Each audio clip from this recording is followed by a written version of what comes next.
Hello students, मैं गीताली। मैं आज इस वीडियो पे आप लोगों के लिए अज्ञ जी के द्वारा रचित शेखर एक जीवनी उपन्यास का सारांश पूरे डिटेल में बनाकर लाई हूँ। जो विद्यार्थी मेन बुक पढ़ना नहीं चाहते हैं वो इस सारांश को देखकर बड़ी आसानी से हर क्वेश्चन कर सकेंगे।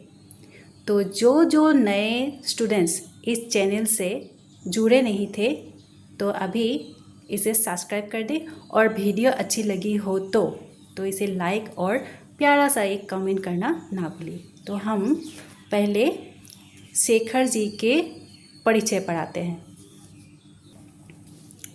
सच्चिदानंद हीरानंद वात्स्यायन अज्ञ, ये एग्जाम में आते हैं। अज्ञ का पूरा नाम क्या है? सच्चिदानंद हीरानंद वात्स्यायन अज्ञ। तो इनके जन्म हुआ 7 मार्च 1911 को उत्तर प्रदेश के कुशीनगर में हुआ, ठीक है।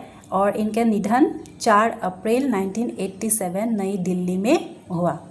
इनके माता का नाम बेयंती देवी तथा पिता का नाम है हीरानंद शास्त्री। इनके बचपन पिता के तबादला के कारण लखनऊ, कश्मीर, बिहार और मद्रास में हुई। इनकी शिक्षा घर पर हुई और संस्थानों में। आपने संस्कृत, फारसी, अंग्रेजी और बांग्ला भाषा का ज्ञान प्राप्त किया। इनके उपन्यास है, 3 ही उपन्यास है, उसी में वो मशहूर हो गए। शेखर एक जीवनी 2 भाग, हमें अभी शेखर एक जीवनी का एक जो पहला भाग है वही पढ़ना है। शेखर एक जीवनी 2 भाग, एक 1941 में पहला भाग प्रकाशित हुई और 1944 को दूसरा भाग प्रकाशित हुआ। नदी के द्वीप 1951 में प्रकाशित हुआ और अपने अपने अजनबी 1961 को प्रकाशित हुआ। इनके नाटक है उत्तर प्रियदर्शी। फिर इन्होंने संपादना किए थे कई पत्रिकाओं के। पहला है आधुनिक हिंदी साहित्य निबंध संग्रह, ये 1942 में। फिर दूसरा सप्तक कविता संग्रह 1951 में। तार सप्तक कविता संग्रह 1959 में। नए एकांकी 1952 में। रूपाम्बरा 1960 एवं विभिन्न पत्रिकाओं का इन्होंने संपादन किया। इनके कई कविता संग्रह है, जैसे भग्नदूत, चिंता, इत्यलम, हरी घास पर क्षणभर, बावड़ा अहेरी, इंद्रधनुष, रौंदे हुए, ये आदि। अभी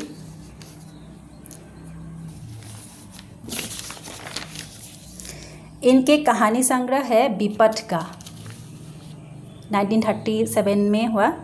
परंपरा 1944, कोथरी की बात 1945, शरणार्थी 1948, जयदोल 1951। आप लोग इसे स्क्रीनशॉट मार लीजिए, ठीक है ना।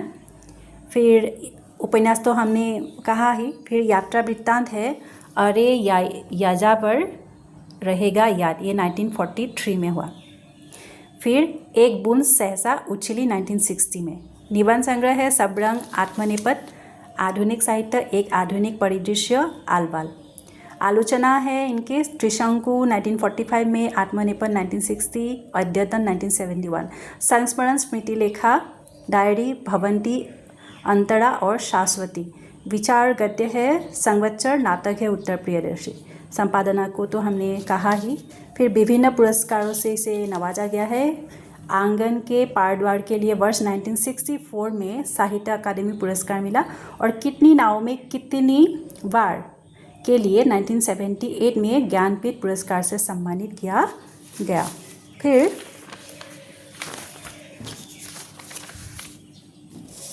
युगोस्लाविया का अंतर्राष्ट्रीय स्वर्णमाल पुरस्कार भी इसे मिला। अभी हम शेखर एक जीवनी उपन्यास के, जो आप लोग को समीक्षा में कथा सार बोल के लिखना है ना, इसे लिखने से आप लोग को हो जाएंगे, ठीक है ना। पहले हम समझ लेते हैं कि शेखर एक जीवनी में क्या है। शेखर एक जीवनी एक मनोवैज्ञानिक उपन्यास है। यहाँ जो मानसिक जो बाहिक का कोई विवरण नहीं किया गया है, मतलब अंतर प्रवृत्तियों का ही यहाँ ज़्यादा हर पात्रों का वर्णन किया गया। उपन्यास का नायक शेखर व्यक्तिनिष्ठ है और अपने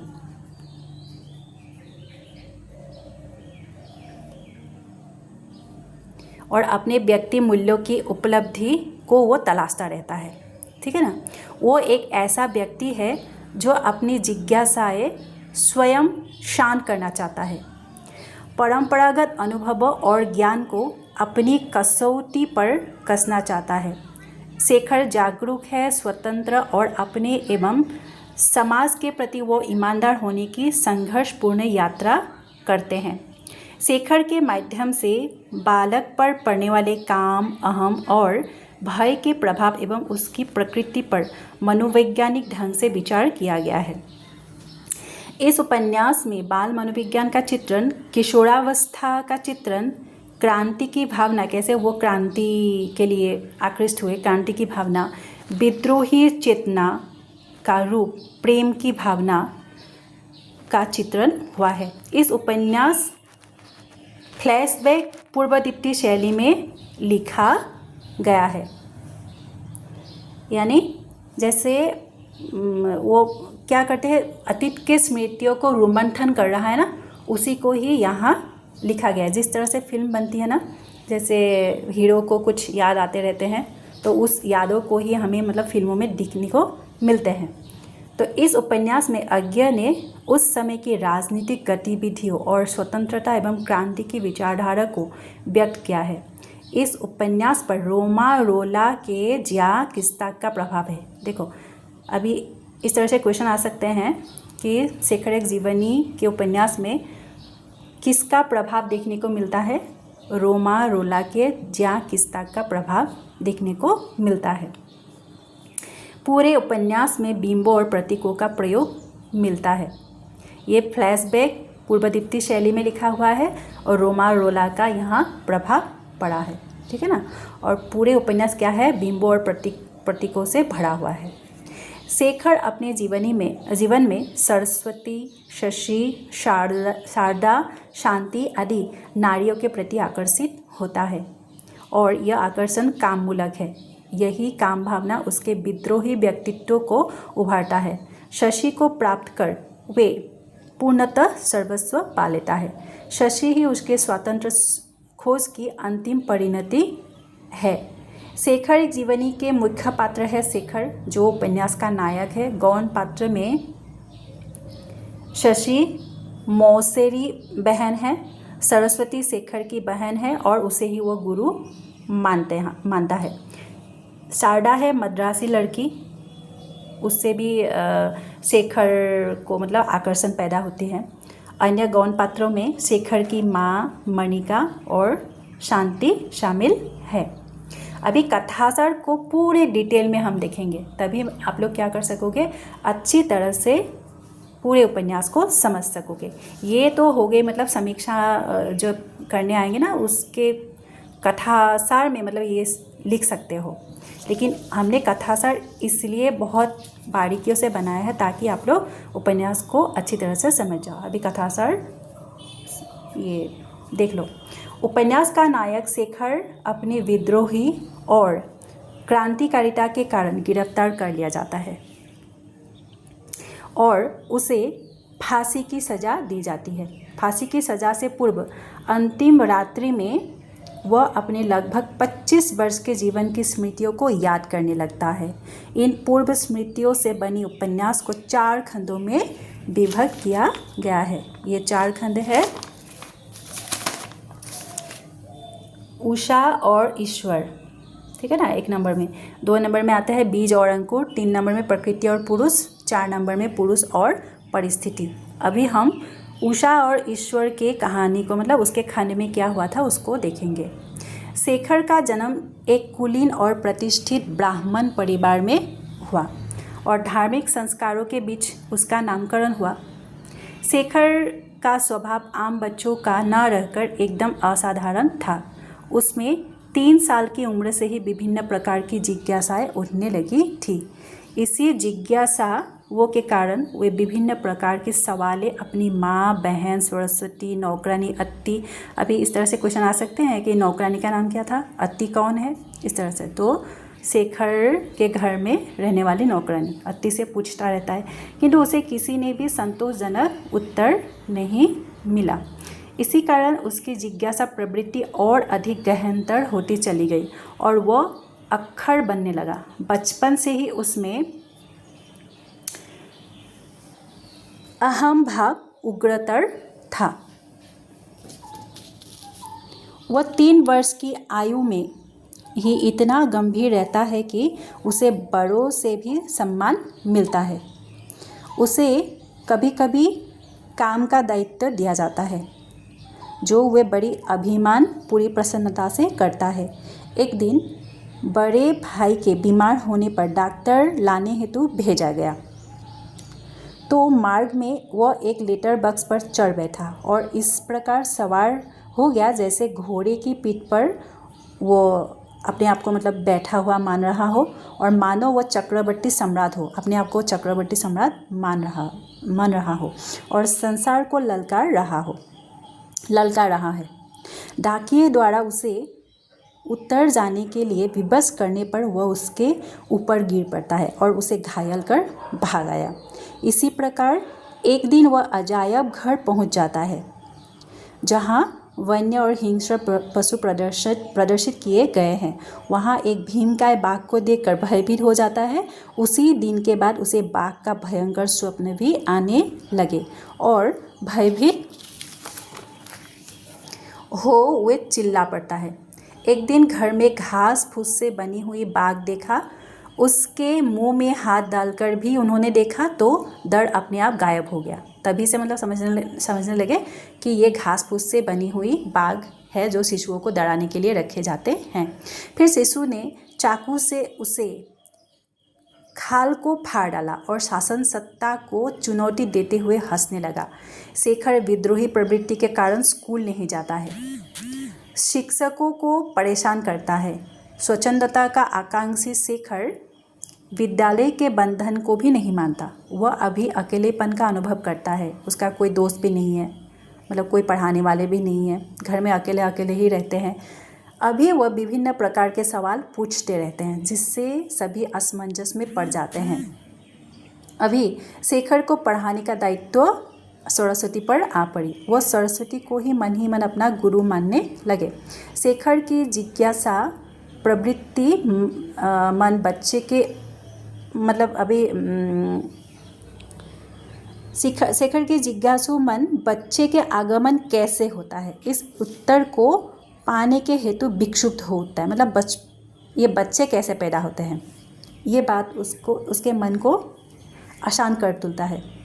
इसके साथ ही चिड़ियों के अंडों के विषय में भी उसे गलत जानकारी ही मिलता है। सबका उत्तर यही होता है कि भगवान की मर्जी से ही सब कुछ होता है। एक दिन शेखर के घर में दूर के रिश्ते की मौसी विद्यावती आई। उसकी लड़की शशि को वह कभी भी बहन नहीं मान सकता क्योंकि उसकी एक ही बहन है, वो है सरस्वती। शेखर शशि के उससे रुष्ट व्यवहार करने लगे। उसने नहाते समय शशि को लोटा मार दिया और शशि घायल हो गई।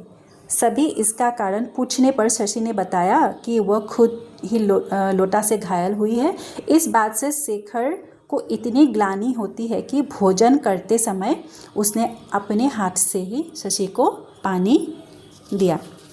ये होगी पहले खंड में किस तरह से मतलब उसके मन में ये जिज्ञासा पैदा होती है, कैसे वो बचपन में शरारतें करता था, किस तरह वो जिज्ञासा और प्रवृत्ति के कारण सभी को क्या क्या बात पूछते रहता था।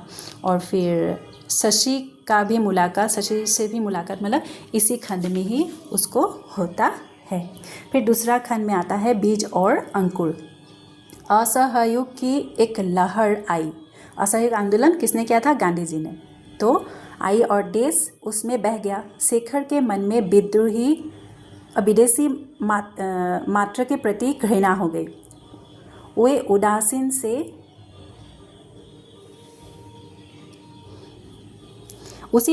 उसी दिन से बड़ी लगन से हिंदी पढ़ना आरंभ किया और चेष्टा से अपनी बातचीत में से अंग्रेजी शब्द निकालने लगा। अपनी आदतों में से विदेशी अभ्यासों को दूर करने लगा। अपने हिंदी ज्ञान को प्रमाणित करने के लिए और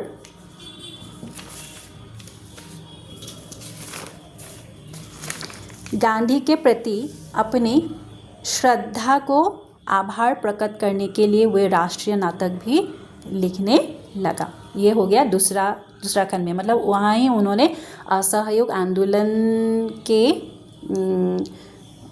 जो इस पर आकृष्ट होकर ही वो विदेशी भाषाओं से भी नफरत करने लगे, विदेशी कपड़ों से भी नफरत करने लगे, फिर राष्ट्रीय नाटक भी लिखने लगा।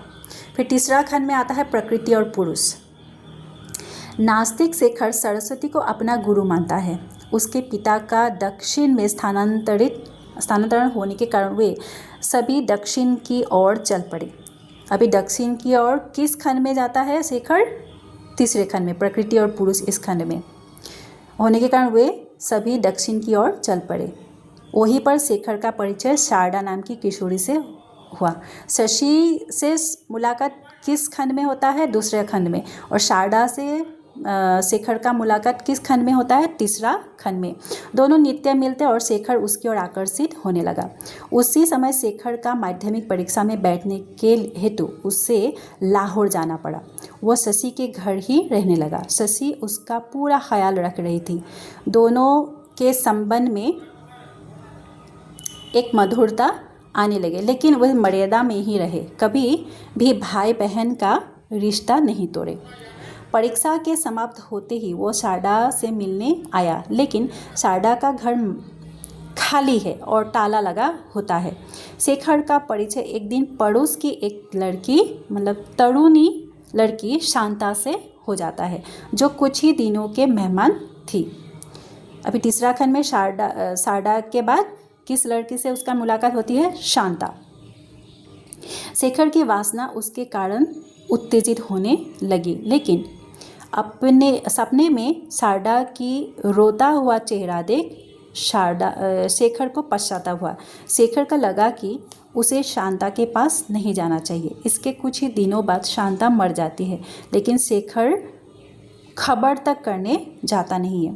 फिर उसे इस बात की भी ग्लानि होती है कि शांता के पास न जाकर उसने पाप किया है। इसी खंड में शेखर को स्त्री पुरुष के संबंधों के बारे में ज्ञान होता है, जो बचपन से ही वो खोजता रहा था ना, कैसे बच्चा पैदा होता है, कैसे वो होते हैं। तो इस बात का ज्ञान किस खंड में होता है? तीसरा खंड में होता है। तो इसी खंड में शेखर को स्त्री पुरुष के संबंधों के बारे में ज्ञान होता है। वो जान लेता है कि स्त्री पुरुष के इस आकर्षण के कारण ही बच्चे पैदा होते हैं। पूरी दुनिया शेखर के आगे खुल गई, वो सब कुछ समझ गया। फिर आते हैं चतुर्थ खंड, पुरुष और परिस्थिति। यहाँ शेखर द्वारा कॉलेज में बिताए दिनों का वर्णन है। जहाँ उसकी उम्र 15 वर्ष की रहती है, मद्रास में वो कुमार नामक लड़का से बहुत स्नेह भाव रखता है। शेखर कुमार की हर कदम पर आर्थिक सहायता की थी, लेकिन एक दिन शेखर के पास पैसों के अभाव के कारण कुमार की सहायता न कर सके। तभी कुमार उसकी मित्रता तोड़ दूसरे मित्र के साथ घूमते फिरते शेखर का उपहास ही करने लगा। इस बात से शेखर को गहरा आघात पहुंचता है। हॉस्टल में अन्य छात्र शेखर को लेकर कानाफूसी कर रहे हैं। उनका कहना है कि शेखर ब्राह्मण नहीं है। वे सभी यह भी निश्चय कर लिए कि शेखर के साथ वे भोजन नहीं करेंगे, लेकिन प्रिंसिपल ने शेखर का पक्ष लिया। शेखर की जीत होने पर भी उसका मन उद्विग्न हो उठा। उसने एक सप्ताह की छुट्टी ले ली तथा सैर करने के लिए मालाबार की ओर चल पड़ा। मालाबार में अछूतों पर ब्राह्मणों के द्वारा होने वाले कई अत्याचारों के जो अत्याचार होते हैं उसे उन्होंने पढ़ा भी और सुना भी। अभी कॉलेज की इन घटना से शेखर मालाबार जाकर हरिजनों की दशा जानने को मजबूर हो जाता है। तो मालाबार में वो आर्य समाज मिशन के भवन में ही ठहरा हुआ था। वही थोड़ी दूर पर किसी के कराहने की आवाज़ सुनी। वह आवाज़ झाड़ी के अंदर से आई, जहाँ रक्त से सनी किसी औरत का शरीर पड़ा हुआ था। स्त्री होने के कारण शेखर हिचकिचाने लगा और हिम्मत करके उसे अपनी पीठ पर लादकर मिशन भवन तक ले आया। वहाँ उसकी मरम्मती की गई, पर सुबह होते ही औरत मर जाती है। मिशन वालों ने उसके जलाने का प्रबंध किया। शेखर मद्रास की ओर चल देते हैं। शेखर को अखबार से यह ज्ञात होती है कि वह स्त्री अछूत थी, उसे ब्राह्मण ने ही सतीत्व लूटकर हत्या कर दी गई। इस घटना का प्रभाव शेखर पर इस तरह पड़ता है कि हॉस्टल में आते ही ब्राह्मण लड़कों से दूर हटकर वह अछूतों वाले हॉस्टल चला जाता है।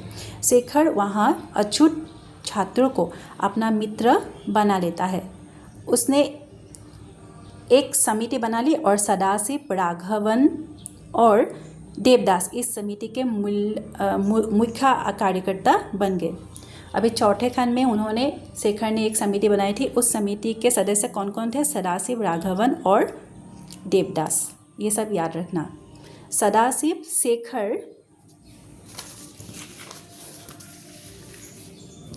शेखर का प्रिय मित्र बन गया। इस समिति का नाम एस्टिगोनम क्लब रखा गया। एंटीगोनम क्लब। इस क्लब के जरिए निकट के अछूत बालकों की शिक्षा प्रदान करने हेतु पाठशाला खोलने का निर्णय लिया। इसके बाद मिडिल स्कूल की इमारत में शेखर की रात्रि पाठशाला खुल गई। देखो शेखर ने कितने मतलब समाज के लिए कार्य किया। परीक्षा के लिए सिर्फ 3 सप्ताह ही बाकी है, इसीलिए सदाशिव के अनुरोध पर कि शेखर उसके साथ ट्रावणकोर चले और शांतिपूर्वक पढ़ाई करे। वहाँ उसकी मुलाकात फिर शारदा से होती है। शारदा के प्रति उसके हृदय में प्रेम अंकुरित हो चुका था। शारदा से वे अपने अतीत की बातें कही, जिनसे शेखर को यह विश्वास हो गया कि शारदा उसे प्यार करती थी। लड़की होने के कारण माँ के अनुशासन में बंधनग्रस्त हो वह अपने प्यार को शेखर के समक्ष प्रकट न कर सके। शेखर के बार बार पूछने पर कि वह उससे प्यार करती है या नहीं, इस बात पर शारदा नाराज़ होकर आवेश में आकर बोल उठी कि उसने कभी शेखर से प्यार किया ही नहीं। यह कहकर वह घर की ओर चल पड़ी। शेखर कुछ समझ ही नहीं पाया आखिर उससे क्या गलती हो गया। इसके बाद शेखर 2 दिन तक लगातार शारदा से मिलने पार्क जाता, लेकिन शारदा नहीं आई। तभी शेखर को लगता है कि सब कुछ समाप्त हो गया है। अभी शेखर सदाशिव के साथ मद्रास चले आते हैं। परीक्षा देने के बाद उसे ज्ञात हुई कि वह केवल उत्तीर्ण होगा, अच्छा परीक्षा फल की आशा नहीं कर सकता। इसके पश्चात वे अपने सहपाठियों से विदा ली और मद्रास से विदा लेने हेतु समुद्र तट पर गया। शारदा से उसे जीवन भर के लिए विदाई मिल चुकी थी और मद्रास से भी विदा हो गया। शेखर का मन पूरी तरह भारी हो गया। फिर हम इसके बाद चरित्र चित्रण, फिर भाषा शैली, देश काल और वातावरण, इस पर चर्चा करेंगे। अभी और वीडियो ज़्यादा लंबा हो जाएगा, इसीलिए हम यहीं पर आप लोगों से विदाई लेते हैं। आप लोग हमसे जुड़े रहिए, हम पूरे समीक्षा आप लोगों को बताते रहेंगे। तो अभी के लिए बाय बाय।